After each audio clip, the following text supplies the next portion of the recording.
Alrighty, boob tubes, so here is some grade A top-notch propaganda brought to you by the Ruskies, and they've done a grand job.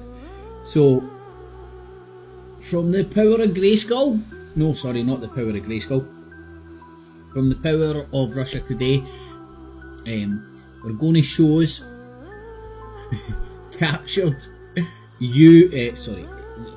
NATO equipment from Ukraine in a Moscow parade. The things aren't in the parade, but anyway, this is beautiful. It's beautiful, it's true. One of NATO's pipe dreams to see its tanks roll into Moscow, and it's finally come true, but not totally in the way that the West probably expected, because some of the high-tech equipment that the bloc had supplied to Ukraine is now on display in the Russian capital after being captured on the battlefield. Beautiful, innit? Well, visitors are flocking to take a look at more than 30 vehicles that come from NATO countries, including the US, the UK, Germany and France. And it includes the $10 million much-fated Abrams tank that's amongst the hardware that didn't live up to the expectations on the front lines and is now merely a harmless exhibit in Moscow. Employees of NATO embassies... Let me stop you there, Hen. It's not merely a harmless exhibit, it's became a weapon of war in the information war, or the propaganda war.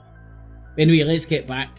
It even gets better, I'm not joking. These in the city have been specifically invited to check out the failed results of the massive spending on Ukraine's war machine. And while none of those Western officials have been spotted at the scene so far, some citizens from their countries have already attended, and they shared their impressions with us. This is so set up. They're showing all the tanks, all the mighty tanks that we have sent and paid with our taxpayers, that they finally reached Moscow. They did exactly what they wanted, and now they're here to exhibit for all of us to see how well we are, taking care of them. That's the party line. A little bit controversial. US tanks finally reached Moscow. Did what they're supposed to do. Reach Moscow, so. France and Russia are two nations that were created to get along with each other. And I'm very sad to see that the French government, instead of following history, goes against I've never seen a Frenchman does not with such take a into bad account haircut. the mistakes of the past and continues to support Looks like his Ukraine haircut was by cut in sending Moscow. equipment. And I, as a Frenchman, want to tell NATO representatives, you see all this equipment that is here, these dozens of combat vehicles, tanks and other military equipment, they're all broken, burned and destroyed. And these vehicles have seems no like something other a way normal to come person to would say. Moscow except in such condition. Seems We decided to visit the exhibition to honor May Day and pay tribute to our soldiers who achieved all this for us. Quite strong impressions here, not only from the equipment, but also from the guys who are standing next to it with their military awards, telling stories and just chatting with people. It's a very pleasant experience overall. Let's head to Paris, France now, where May Day rallies turned into clash. What? There's Russian, there's French, rioting over sweet fuck all. I'm shocked. So there you go, folks.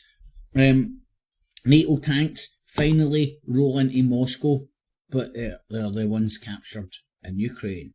Get it? Got it. Good. Get cheese. No cats or cheese. We're harmed in this filming. Maybe only some NATO armour. Clips. And remember, citizens, always subscribe. Hit the notification bell as well. And $19.95 plus shipping and handling will keep you out of hell.